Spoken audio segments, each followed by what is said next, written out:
네, 지난주까지 성경을 전체적으로 이렇게 쭉 훑어보듯이 말씀을 봤습니다.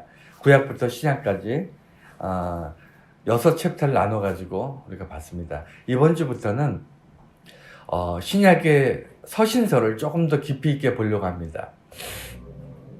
그러니까 서신서 안에 이 책의 주요한 어떤 단어라든가 핵심 사상이라든가 아니면 배경이라든가 어쨌든 한두 가지 중요한 내용들을 끄집어내서 순서대로 우리가 이 서신서 안에서 하나님의 뜻을 그리고 예수 그리스도를 전하는 교회들이 처음 세워지면서 어떤 것들을 가지고 고민했는가를 우리가 다시 한번 동일하게 고민하고자 합니다. 오늘 주보를 보면 세 가지 챕터로 나눠집니다.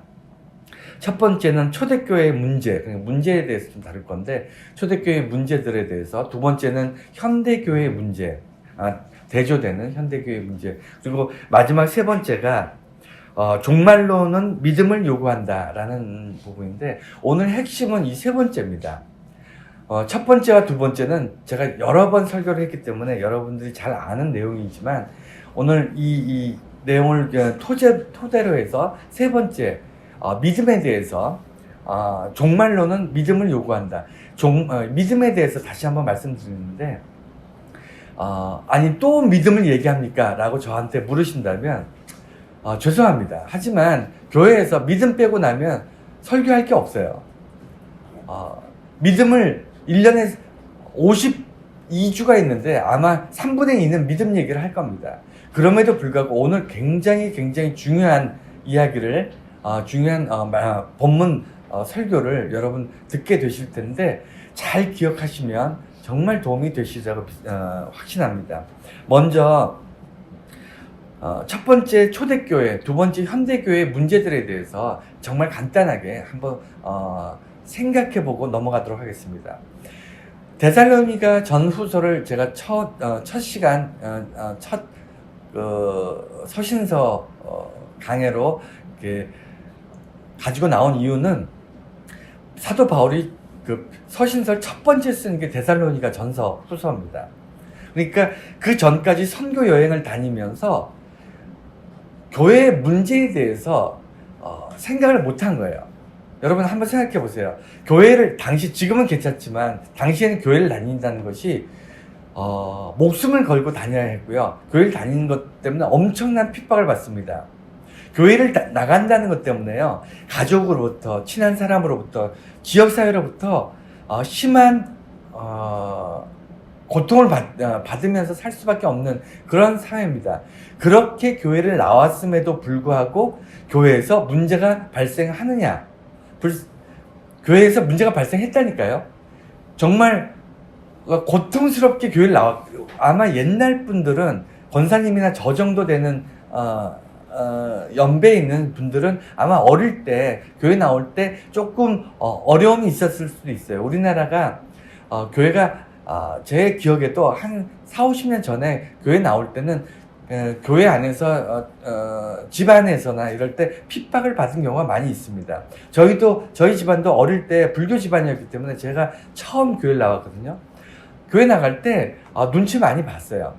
그리고 예전에는 며느리가 교회 나가면요 집안에서 난리가 났습니다. 뒤집어졌습니다. 이런 일들이 비일비재했던 이유가 아직 자유롭지 못했었는데 이 고대 초대교회는요 자유롭지 못한 정도가 아니고요. 교회에 나가고 예수를 믿는 순간 죽을 가능성이 굉장히 높아요. 죽을지도 모르는 밥이 되는 사자의 이빨에 갈기갈기 몸이 찢겨져 죽는 그런 일들이 비일비재했거든요. 그런데도 불구하고 문제가 발생하는 겁니다.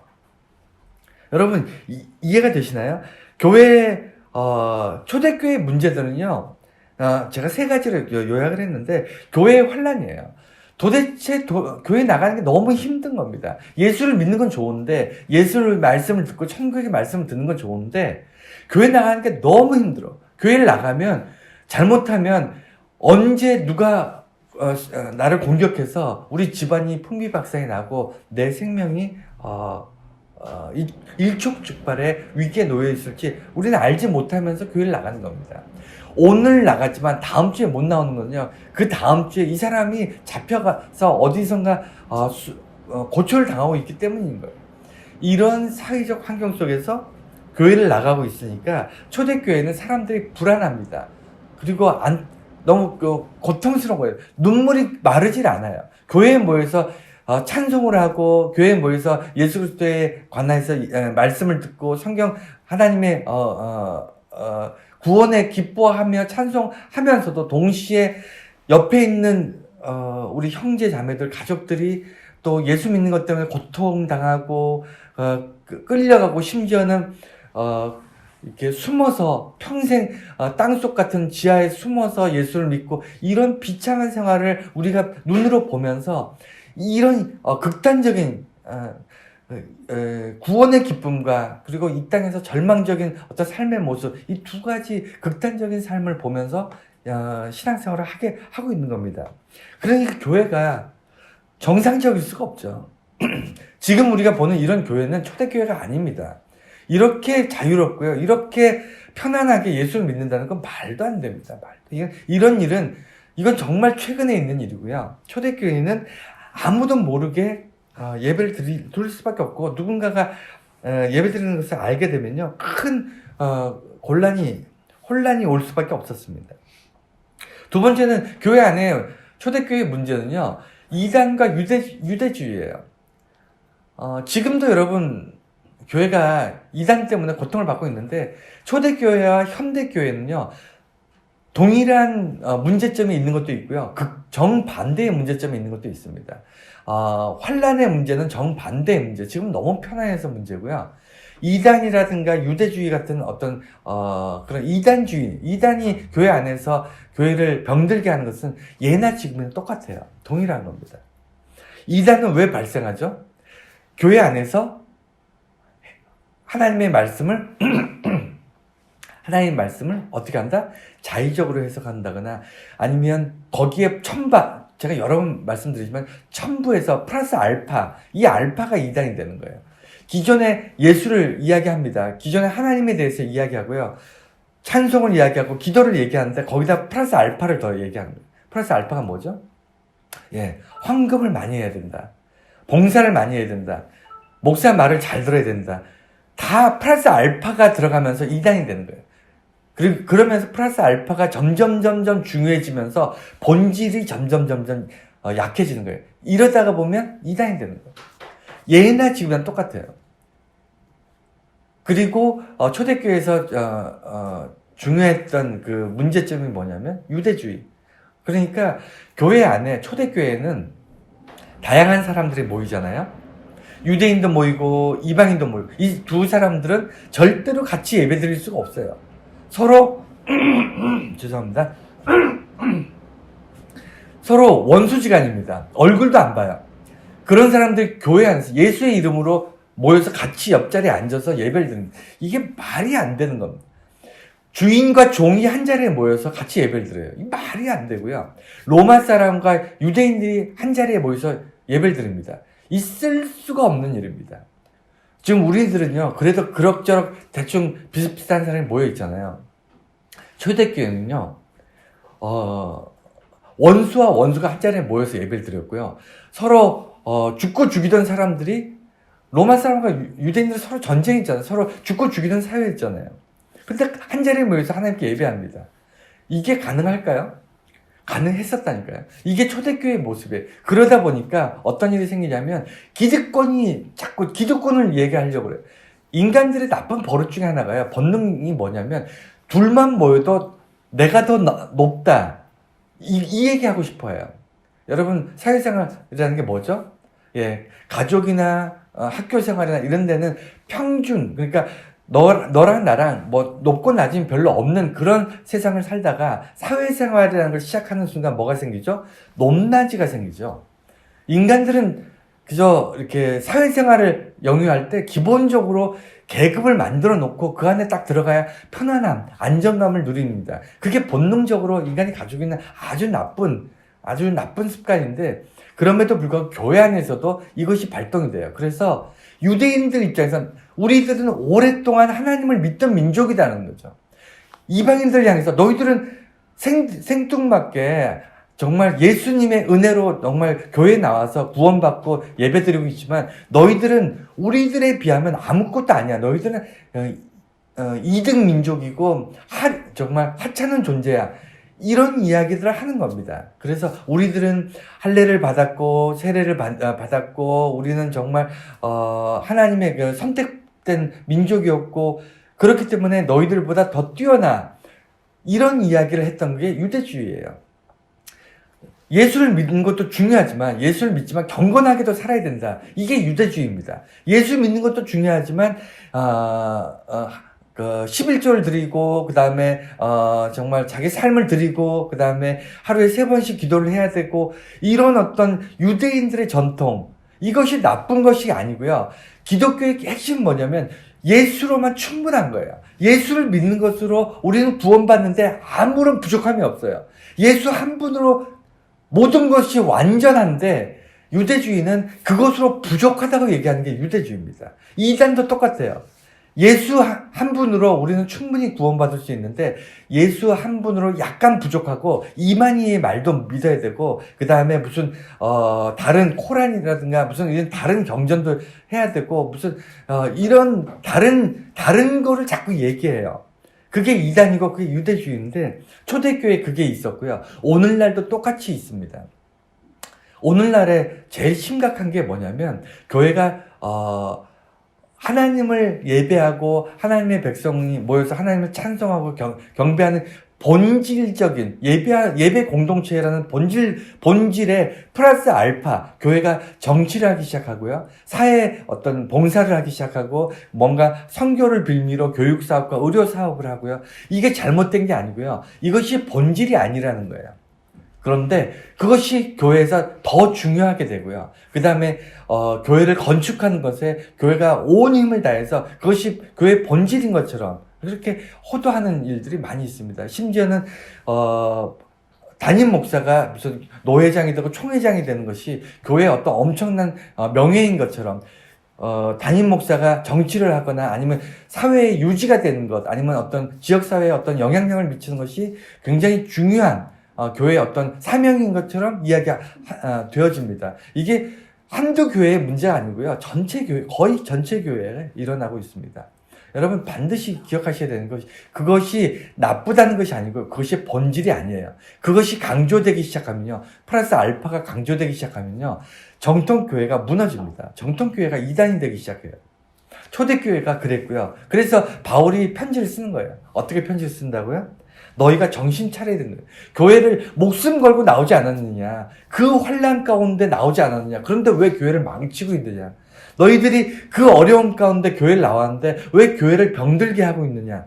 그래서 그 안타까움에 편지를 쓰게 된 것이고, 그 편지가 데살로니가 전서로부터 시작되는 바울의 서신서고, 그것이 모여서 신약 성경이 됩니다.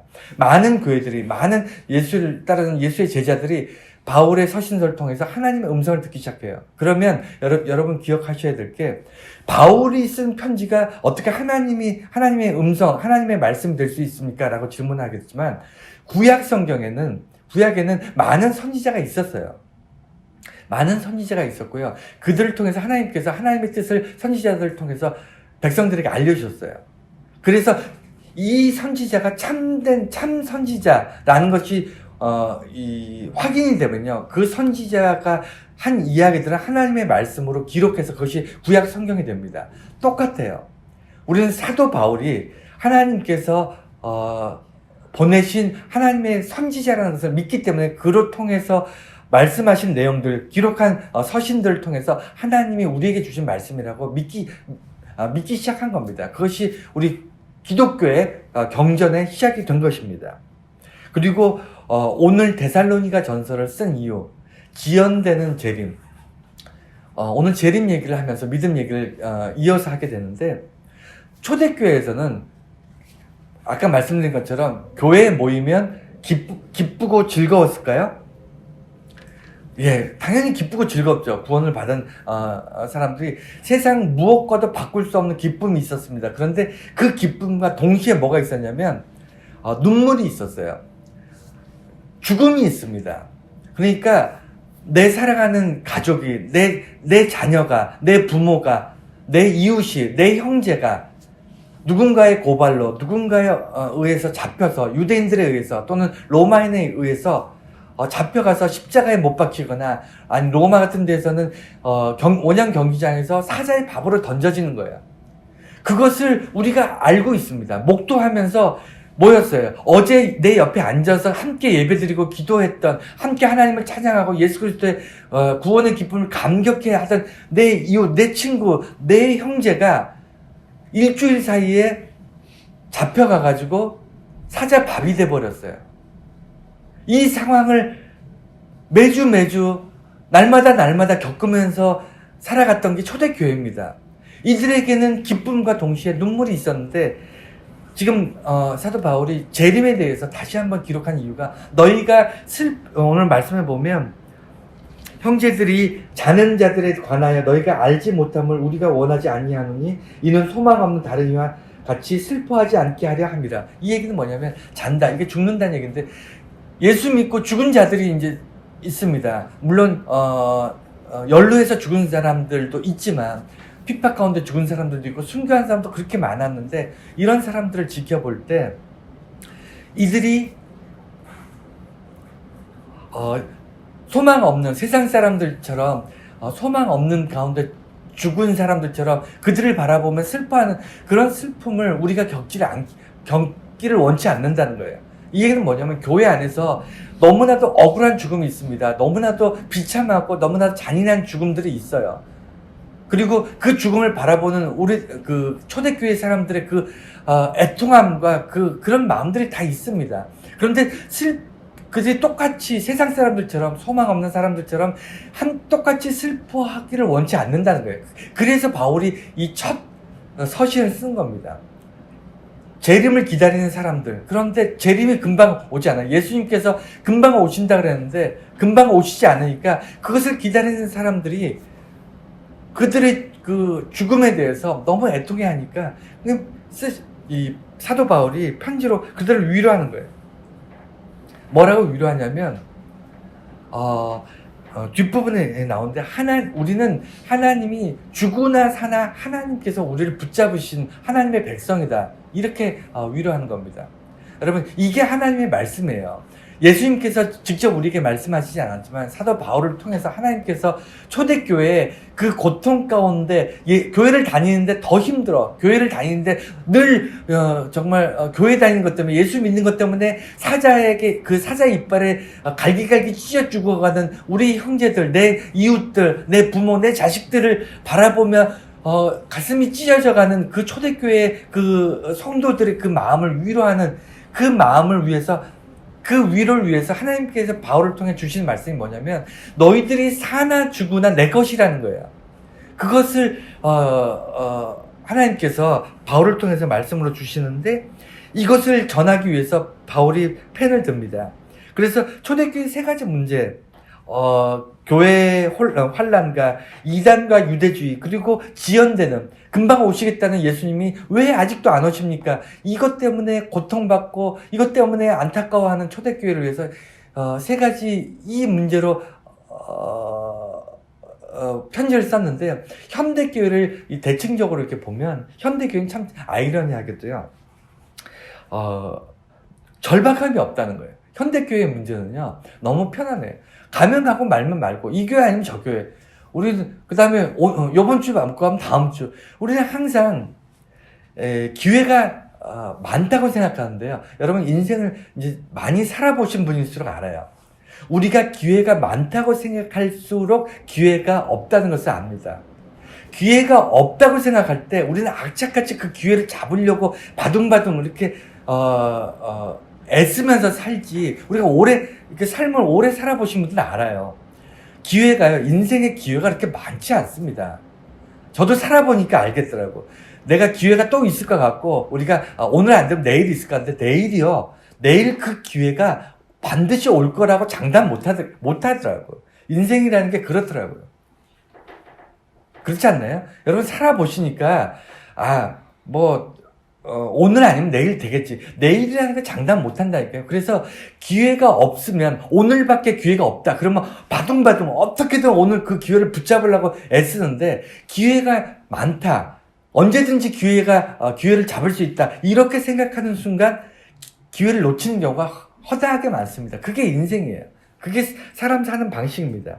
그래서 우리가 절박함이 사라지면요, 예수 그리스도에 대한 어떤 사랑이나 아니면 어떤 믿음이나 어떤 예수 안에 어떤 소망, 이런 것들이 물타기가 되는, 세상에 가지는 어떤 기복적인 것, 세상이 줄 수 있는 어떤 쾌락, 이런 것과 대충 섞여가면서 이 물타기가 되는 거예요.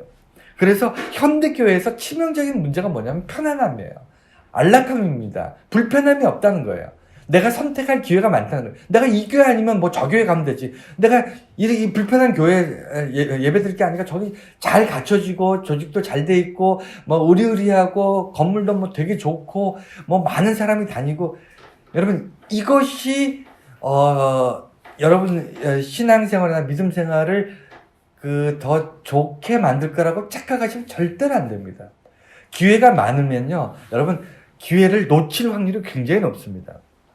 그래서 현대교회는 절박함이, 이 교회 이 순간 오늘을 놓치면 나는 다시 기회가 없다라는 생각을 절대 하셔야 돼요. 오늘 이 시간 은총교회에서 예배 드리지 않으면 다음 주에 내가 다시 예배를 드릴 수 있을 거라는 확신이 여러분 있으세요? 오늘 드리지 않으면요, 다음 주에 드리면 되지. 다음 주가 없을 수 있습니다. 여러분, 현대교회의 문제 두 번째는요, 돈, 명예, 권력을 너무 좋아해요. 돈, 명예, 권력이 너무 좋다는 것은 이게 나쁘다는 게 아니고요, 이것이 내세에 끝나는 거예요. 돈, 여러분 저 천국에 가져갈 수 있는 게 아닙니다. 천국에는 확실히 제가 보진 않았지만 누군가가 그러더라고요. 뭐 천국은 이 땅바닥에 금이라는 그런 얘기가 있더라고요. 여러분, 땅바닥에 깔린 게 돌짝이 다 금덩어리면 돈 가지고 있으면 무슨 소용이 있겠습니까? 돈이 필요할까요? 땅바닥에는 돌 주워서 갖다 주는 게 낫지. 돈이 무슨 의미가 있고요. 명예가 무슨 소용이 있습니까? 여러분, 천국에는 하나님 외에 모든 사람이 천사보다 높은 존귀한 존재로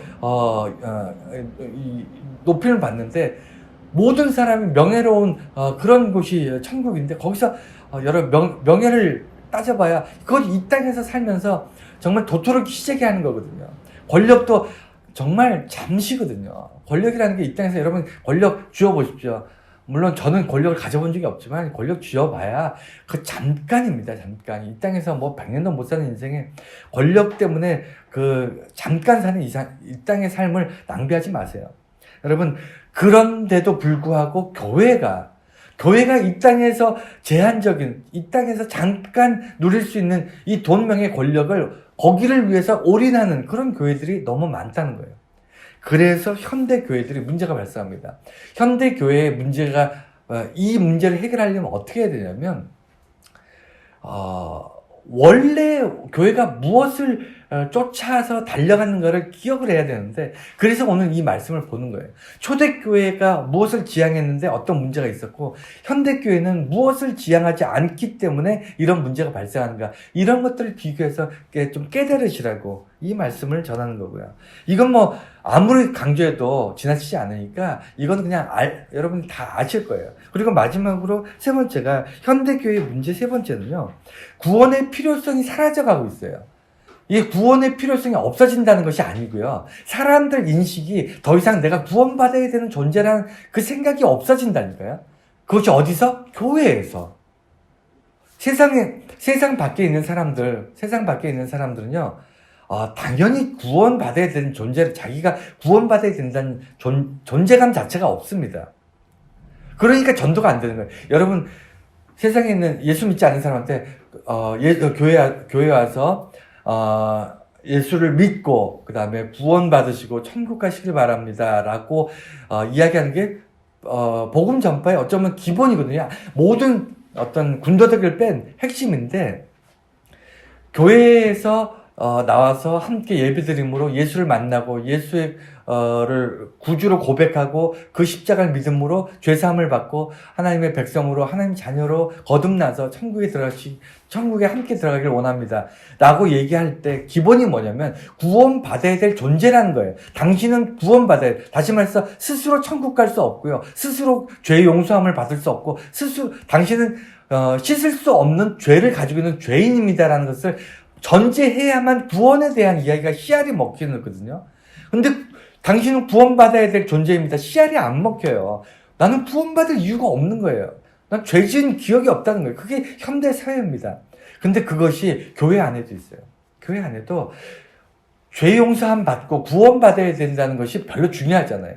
교회에 나온 많은 사람들이 교회에서 친분을 쌓고 사람들 관계에서 사업에 도움이 되고 정치하는 데 도움이 되고 그 다음에 외롭고 심심한데 사람들 많이 인맥도 넓히고 또 나이 드시는 할아버지 할머니들 교회 안에서 친구도 많이 사귀고 다 목적이 이 땅에서 그냥 내가 필요에 의해서 교회에 나온 사람들이 너무너무 많아졌어요. 그래서 궁극적으로 교회에서 내가 구원받기 위해서 나왔다. 나는 죄인이다. 나는 내 스스로 구원받을 수 없는 존재이기 때문에 예수께서 나를 위해서 십자가 지심으로 내가 예수 붙잡고 천국 가겠다. 예수의 이름으로 구원받겠다. 이게 점점 사라져간다니까요.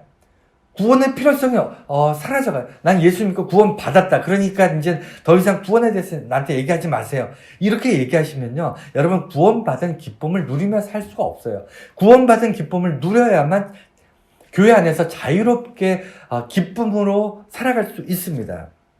그래서 현대 교회의 큰 문제가 교회 밖에나 교회 안에나 현대 사회에서 더 이상 사람들이 구원에 대해서 말하지 않는다는 거예요.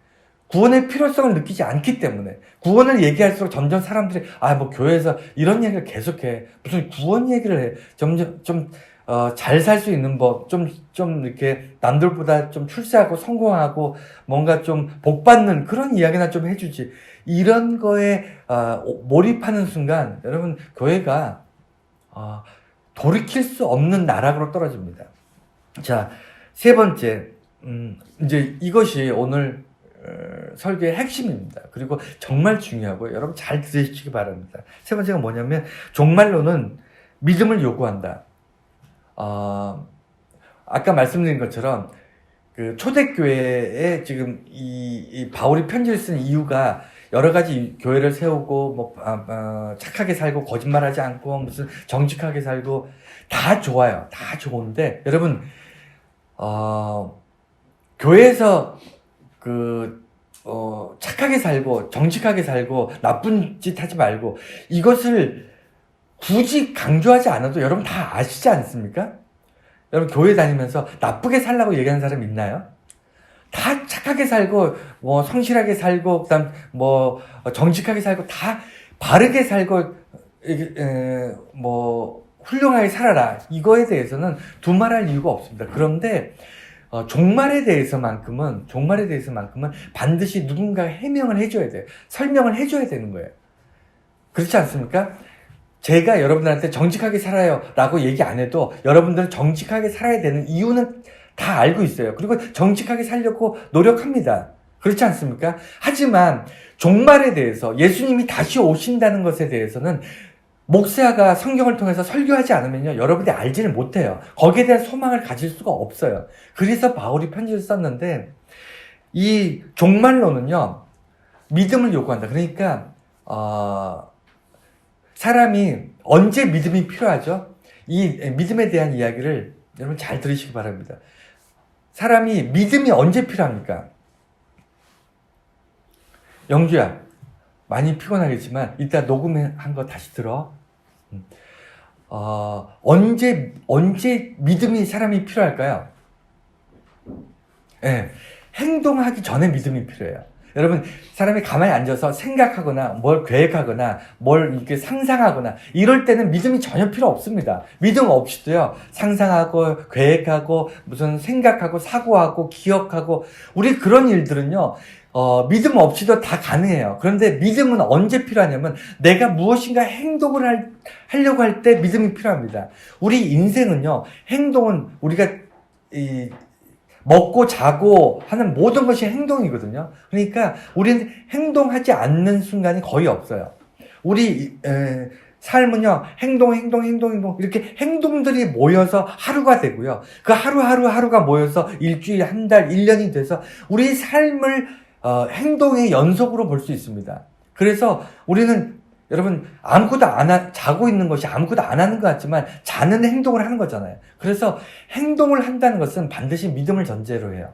이 얘기가 무슨 얘기냐면 예를 들어 볼게요. 여러분 여러분은 매일같이 밥을 드십니다. 밥을 먹는데 밥을 먹는다는 그 밥을 먹는 행동 우리의 본능이잖아요. 밥을 안 먹으면 죽으니까. 밥을 먹는데 밥을 먹을 때 어떤 믿음을 필요로 하죠? 내가 먹는 쌀이 안전한가? 내가 먹는 반찬들에 별일이 없는가? 제가 지난주 엊그저께 생굴을 잘못 먹어서 이 배탈이 나고 식중독에 걸렸었는데 정말 고생을 했거든요. 되게 힘들더라고요. 여러분 음식이 내 밥상에 왔을 때 이것이 탈이 나지 않고 균이 없고 누군가 나를 죽이기 위해서 쌀에 독을 타지 않았을까? 이런 걱정을 여러분 혹시 해보셨습니까? 왜 안 하시죠? 여러분 음식이 다 문제가 없고 정말 깨끗하고 여러분이 먹는데 아무 문제가 없다고 확신하실 수 있습니까? 확신하실 수 있어요? 예. 네. 믿고 먹는 거잖아요. 여러분 안 그러면요 못 먹어요. 저는 앞으로 생굴을 안 먹기로 작정을 했습니다. 너무 고생을 해가지고 그게 어쩔 수 없어요. 한 번 경험을 하고 나면요 그 무서워서 생굴을 못 먹습니다. 이제 뭐 당연히 끓여 먹어야 되죠. 그런데 어느 날 쌀에서도 독이 나오고 김치에서도 무슨 벌레가 나오고 그러면 앞으로 뭘 먹죠? 못 먹어요. 안 그렇겠습니까? 믿음이라는 것은 뭐죠? 내가 어떤 행동을 할 때 그것에 반해서 보이지 않는 내 눈에 보이는 것만 이 아니라 보이지 않는 그것에 대해서 믿어주는 거예요. 그래야만 행동할 수 있어요. 예를 하나 또 들어볼게요. 여러분 자동차를 운전하면요 상모야 너 운전 잘하지? 많이 하지? 그러면 교차로에 자동차를 끌고 나갈 때 파란 불일 때 자동차 타고 가다가 파란 불일 때 그 교차로를 이렇게 지나가니 아니면 그곳에 서서 내 눈에 보이는 파란 신호등 말고 내 눈에 보이지 않는 나머지 신호등 다 확인한 다음에 빨간불인 거 확인한 다음에 다시 직진하니 아니면 그냥 다른 신호등 상관없이 그냥 직진하니? 확인 안 하지. 확인하면서 운전하면 운전 못 합니다. 밖에 가보면 그 교차로가 수도 없이 많은데 여러분 생각해 보세요. 운전하는 사람이요. 교차로마다 딱 섰을 때 파란불이면 가야 되고 빨간불이면 서야 되잖아요. 그런데 운전하는 사람이 파란불에 내 눈에 보이는 파란불이 중요할까요? 내 눈에 보이지 않는 나머지 신호등이 더 중요할까요? 내 눈에 보이지 않는 나머지 신호등이 훨씬 중요해요. 내 눈에 보이지 않는 신호등이 빨간불이 아니고 파란불이면요, 녹색불이면요, 내가 그 교차를 진행할 때 어디서 차가 들어와서 나를 쳐서 내가 교통사고가 나서 죽을 수도 있다는 것을 여러분들 너무나 잘 알고 계시지 않습니까? 그러니까 내가 내 눈에 보이는 내 눈앞에 보이는 녹색 신호등 이것이 켜졌을 때는 내가 보지 못하는 다른 차선에 있는 신호등은 다 빨간색이어서 차들이 진입하지 못하게 내가 직진하는데 아무 문제가 없게끔 될 것이다라는 것을 기본적으로 믿고 있기 때문에 그 교차로에서 녹색불에 우리가 운전하는 사람 직진해서 가는 거예요. 맞죠? 그래서 행동하는 데에는 내가 보지 못하는 것들에 대한 믿음이 전제돼야 됩니다. 그 믿음이 없으면 절대로 교차로를 지나갈 수 없어요. 아니, 운전을 할 수가 없습니다. 그래서 믿음이 생겨난다는 것은요, 어떤 행동을 할 때, 여러분, 교차로에 녹색불일 때 나머지 신호등이 다 빨간불이어야 한다는 그 믿음은요, 모든 사람에게 공통적으로 필요할까요? 아니에요. 운전하는 사람들에게만 필요합니다. 운전이라는 어떤 행동을 하는 사람에게는 내 앞에 있는 교차로의 신호등이 녹색일 때 나머지 신호등은 빨간불이어서 차들이 진입하지 않으니까 너가 직진을 해도 안전해 라는 믿음을 내게 요구하는 거예요. 그것을 믿어야 되는 거예요. 믿지 않으면요 운전할 수 없어요. 이해가 되시죠? 그래서 어떤 믿음이 요구됩니다. 믿음은요 생겨나는 게 아니에요. 운전할 때 저절로 생겨나는 게 아니고요. 내가 어떤 행동을 할 때, 운전이라는 어떤 행동을 할 때는요, 어떤 특별한 몇몇 가지 믿음을 내게 요구해요. 그런데 그 요구를 하는 그 믿음을 요구할 때 그 믿음에 반응해서 내가 믿음을 갖게 되잖아요. 믿게 되잖아요. 그러면 재밌는 게 있습니다.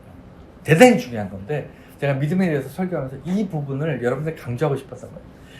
믿음은 어떤 행동을 할 때 내가 예수 믿는 사람으로 살기로 작정하면요, 예수가 나를 사랑한다는 믿음을 그것을 믿어야 된다. 예수께서 나를 대신해서 십자가를 지셨다는 것을 너가 믿어야 된다라는 믿음을 요구하십니다. 하나님께서 먼저 요구하시는 건 하나님이세요. 내가 운전이라는 걸 할 때, 그 운전을 할 때는 이런 교통법규라든가 자동차가 브레이크가 고장이 난 상태로 출발하면요, 그건 자살행위입니다. 브레이크가 고장나지 않았을 거라는 믿음이 내 안에 있어야 돼요. 마찬가지로 우리는 예수를 믿을 때 예수께서 나를 사랑하시고 나를 위해 십자가를 지셨다는, 그래서 구원하셨다는 그 믿음을 너가 그걸 믿어야 돼라고 하나님께서 내게 요구하세요. 그 믿음을 갖게 되면요, 그 믿음에 대해서 내가 순종하게 되면, 그래서 그 교차로에, 아까 얘기한 것처럼 교차로에 차를 타고 녹색불에 지나다니다 보면 여러분 매번 믿음에 대해서 고민하지 않아요. 내가 교차로를 지나가면서 다른 불들이 빨간 불이겠지? 내가 믿음이 약해서 빨간 불이 아니면 어떨까? 이런 생각을 여러분 하시면서 운전하나요? 한두 번 교차로 이렇게 지나가고 나면요, 운전하는 사람들은요, 다른 쪽 길들이 빨간불로 다 막혀서 차들이 내게 달려들지 않을 것이라는 것에 대해서 믿음을 더 이상 갖지 않습니다. 왜냐하면 관심이 없어요. 당연히 빨간불이라고 믿기 때문에. 마찬가지예요. 한 번 믿음을 요구받잖아요. 그렇게 행동하고 살아가기 시작하면요, 더 이상 믿음에 관심이 없어요.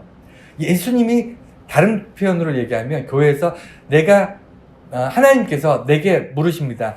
예수 그리스도가 너를 사랑하시고 너를 위해 십자가로 죽으심으로 너가 구원받았다. 이걸 너가 믿어야 된다. 라고 요구하셨을 때 내가 믿습니다. 라고 얘기하고 나면요, 그렇게 살기 시작하면요, 더 이상 예수님이 날 사랑한다는 거에 관심이 없어요.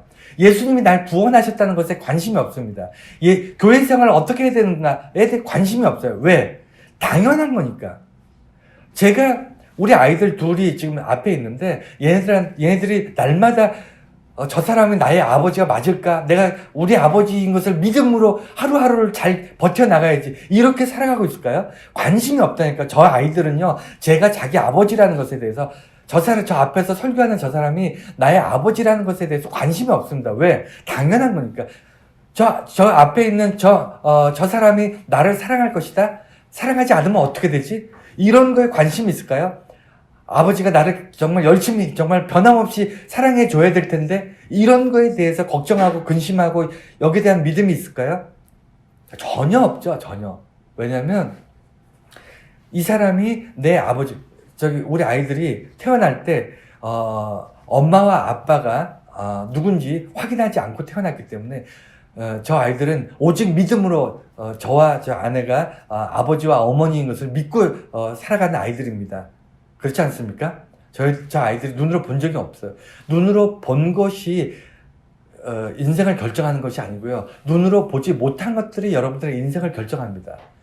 그런데 눈으로 보지 못한 것들을 어떻게 한다? 믿는 거예요. 그리고 믿고 나서는 한 번 믿으면요, 믿음에 관심이 없어져요.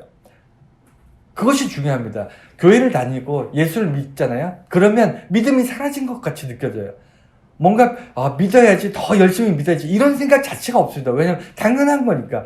예수님이 날 사랑하니까 당연히 내 삶에 예수님께서 동행하시고, 내가 어려움 당하면 예수님께서 구해주시고, 당연하니까. 여기에 믿음을 구하지 않아요.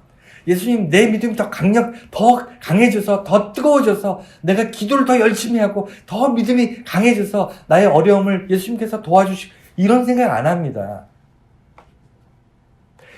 운전하면서 파란 불에 내가 지나가면서 처음에는 걱정이 될 수도 있죠. 갑자기 여러분 신호등이요 100% 빨간불일 거라고 생각하지 마세요.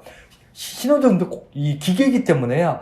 1000만분의 1, 100만분의 1의 확률로 고장 날 수 있습니다. 신호등 고장 나면요. 여기 파란불이고 저기 파란불이면 사고 나요. 사고 나지만 여러분 사고 날 확률 1000만분의 1을 걱정하면서 살아갑니까? 아니잖아요. 그건 무시하고 그냥 믿고 이게 운전하지 않습니까? 똑같아요. 예수님께서 나를 사랑하신다 그러면 그냥 거기에 대해서 내 믿음이 약해서 내 믿음이 어느 날 갑자기 의심이 생겨서 믿어지지 않을 수도 있습니다. 인간이니까 연약하니까. 하지만 그럼에도 불구하고 평생을 거기에 대한 믿음은 전혀 흔들림이 없는 거예요. 녹색이면 나머지 차선들은 다 빨간색이라 내가 안전하게 길을 이렇게 지나갈 수 있는, 내가 운전해서 지나가는 동안 난 안전할 것이다. 이 믿음은 변함이 없는 거예요. 죽을 때까지 변함이 없는 겁니다. 똑같아요. 교회를 다니면요, 이 믿음을 예수님께서 요구하세요. 종말론, 이거 내게 요구하시는 믿음입니다.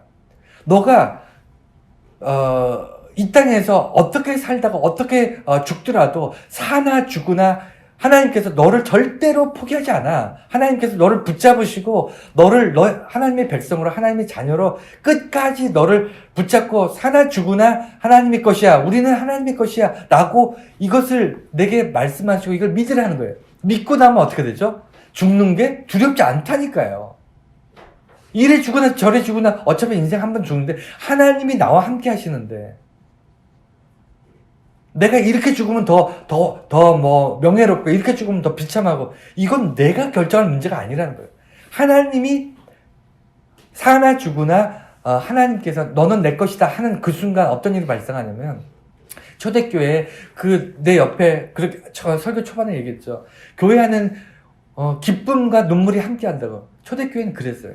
눈물을 흘리던 자의 눈물을 닦기 시작하는 거예요. 눈물을 닦아주시는 거예요. 너가 이제 죽음에 대해서 고통받고 죽음에 대해서 슬퍼할 이제 이유가 없는 거예요. 왜? 하나님께서 산 자들의 하나님이고 죽은 자들의 하나님이고 모든 하나님의 백성들은 그 모습이 살아있든 잠든 자니까 죽었다는 얘기인데 살아있는 자들은 잠든 자들인데 다 하나님께서 영광의 날에 재림의 날에 하나님의 날에 그들을 깨워서 그들을 들어서 살아있을 때는 살아있는 채로 죽은 자들은 다시 누운 자리에서 다시 일어나서 하나님 나라에 동시에 다 같이 하나님의 이름으로 들어갈 것이다. 이 얘기를 이것을 너희가 믿으라는 거예요. 이 재림은 믿어야 돼요. 이거는 무슨 방법이 없어요. 아까 말씀드린 것처럼 내가 운전하면서 진입로에 녹색일 때 나머지 길에 빨간불이다. 이것은 너가 믿어야 된다. 이렇게 얘기했을 땐 믿어야지 방법이 없습니다. 매번 확인하는 방법이 있긴 하는데 우리가 매번 교회 나올 때마다 하나님이 나를 사랑하시는가? 하나님께서 정말 천국을 만드셨는가? 하나님께서 정말 세상을 통치하시는가? 매주 하면서 매주 의심하면서 매주 따져보면서 신앙생활을 할 수도 있어요. 그런데 믿음이라는 게 생기고 나면요, 그 관심이 없다니까요. 당연하니까. 천국 당연히 있어요. 하나님의 나라 당연히 있으니까. 거기에 대해서 고민하지 않는다니까요. 그게 예수 믿는 사람들의 삶입니다. 그래서 기독교는요, 믿음에 대해서 미래적인 것이 아니고요, 과거의 예수의 말씀을 오늘날 내가 믿는 게 그게 믿음이에요. 믿음은 내가 훗날 잘 될 거야. 믿음이라는 것이 내가 열심히 하면 이렇게 하면 하나님께 내가 복을 주셔서 내가 훗날 내가 정말 창대하게 정말 위대한 인물이 될 거야. 내가 반드시 성공해서 큰 인물이 될 거야. 이 미래를 믿는 게 믿음이 아니고요. 우리 기독교의 믿음은요, 과거에 예수님이 말씀하셨던 나의 미래, 그러니까 예수님께서 나에게 말씀하신 나의 미래에 대해서 오늘날 내가 믿는 게 그게 믿음이에요. 그 믿음을 믿고 나면 어떻게 된다? 내 삶이 편안해져요. 운전을 할 때, 여러분, 점점, 여러분들 운전을, 여기 제가 운전 얘기를 자꾸 해서, 운전 못 하시는 분들, 안 하시는 분들이 많아서 제가 운전을 예를 들어서 설명을 하다 보니까 한계가 좀 있는데, 운전은요, 하면 할수록 편해집니다. 상호야, 그렇지. 이거 처음에는 이것도 신경 쓰고 저것도 신경 쓰고, 뭐, 백밀러니, 룸밀러니 하나씩 볼 때마다 막, 이렇게 순간적으로 긴장되고 막 그러는데, 운전을 하면 할수록 시간이 지날수록 점점 편안해져요. 쉬워집니다. 운전하는 것이 점점 편안해지고, 보이지 않는 사각지대 이런 것들도 서서히 여유 있게 보게 되고, 이게 왜 가능해지냐면, 우리가, 믿음이 점점 보이지 않는 부분을 보이게 하는 거예요. 예수님의 말씀을 믿잖아요. 예수님께서 내게 주신 종말론, 예수님의 교회론, 예수님의 기독론, 하나님에 대한 성부, 성자, 성령, 이 모든 예수님의 말씀들을 내가 오늘날 믿기 시작하면요, 나의 기독교적인 삶, 나의 신앙의 삶이 쉬워져요. 점점점 쉬워져요. 점점 어려워지는 게 아니라, 예수를 오래 믿었더니 기도도 많이 해야 되고, 뭐, 봉사도 많이 해야 되고, 너무, 교회에서 할 일도 많고, 너무, 예수 오래 믿었더니 너무 힘들어요. 이건 잘못 믿은 거예요. 예수를 오래 믿었더니 점점 쉬워져. 교회 가는 것도 편안하고, 당연하고, 그 다음에, 내가 어려운 환난을 만나도 전혀 걱정하지 않고, 내가, 심지어는 질병 가운데 비참하게, 때로는 내가 원하지 않는 어떤 실패의 경험을 할지라도 전혀 마음에 두지 않습니다. 왜? 이거는 예수님께서 내게 약속하신 그 약속의 믿음을 갖고 있는 그 약속의 눈으로 볼 때에는 이건 아무것도 아니거든요. 아무것도 아니거든. 그래서 바울이 이 종말론을 이야기함으로써 우리들에게 믿음을 요구합니다. 여러분, 교회는요, 여러분들에게 믿음을 요구해요. 하나님은 여러분들에게 믿음을 요구합니다. 믿음은요, 여러분 스스로 만들어낼 수가 없어요. 하나님께서 요구하실 때 비로소 여러분 안에서 필요성이 깨달아지고 내가 믿기로 작정하는 거예요. 하나님께서 조목조목 우리가 기독교인으로 살아갈 선상에 딱 섰을 때, 예를 들어 그 전까지 운전이라는 거 안 하고 살다가 비로소 내가 운전이 필요해서 면허증을 따고 차를 몰고 길에 딱 나갔을 때, 그때 어떻게 해야 된다고요? 예, 믿음. 교통법규에 대한, 아니면 어떤 교통 질서에 대한 어떤 믿음이 여러분 안에 있어야 돼요. 교회도 똑같아요. 교회도 여러분들 신앙에 반드시, 우리에게 말씀하신 믿음이 있어야 됩니다. 기도하라면 기도해야죠. 그리고, 하나님의, 천국 소망 가운데 살라. 그러면 천국 소망을 가져야죠. 예수의 십자가가 우리 구원이라는 것을 말씀하셨으면 그걸 믿어야죠. 믿고 나면 어떻게 된다고요? 구원에 대해서 걱정하지 않는다니까요. 구원에 대해서 세상 사람들이 믿든 말든 내가 구원에 대해서 내가 구원받은 백성인가 아닌가, 난 구원받아야 되는데 구원받은 백성으로 정말 감사와 감격을 가지고 살아야 되는데, 이런 거 걱정하지 않아요. 그냥 삶이 자연스러워집니다. 자연스러워져요. 믿음이 나를 자유롭게 하기 때문에. 그래서 믿음에 대해서 수없이 설교를 하고 믿음에 대해서 수없이 여러분이 들었음에도 불구하고 이것이 와닿지 않는 이유는요, 믿음은 그만큼 어렵기 때문이에요. 내가 믿어지고 나면 나의 믿음의 실체가 사라지니까 믿음이 없는 것처럼 느껴지는 거예요. 어려운 환난을 당하면 내 믿음 어디 갔지? 이렇게 되는 거예요. 어디 간 게 아니고요, 여러분들이 믿었기 때문에, 여러분이 예수 그리스도를 믿었기 때문에, 하나님의 말씀을 믿었기 때문에 그 이외의 믿음의 삶, 기독교인의 삶, 하나님의 자녀로서의 삶이 쉬워졌기 때문에 믿음을 더 이상 여러분들이 붙잡고 막 괴로워하지 않고 있기 때문에 그런 거예요. 없어진 게 아니에요. 그냥 믿음의 삶을 잘 살아가고 계신 겁니다. 더 이상 의심하지 마시고 하루하루가 정말 이렇게 자유롭고 멋지고 성숙하고 그리고 아름다운 그런 믿음의 삶을 저와 여러분들이 누리면서 살아가시기를 축원드립니다.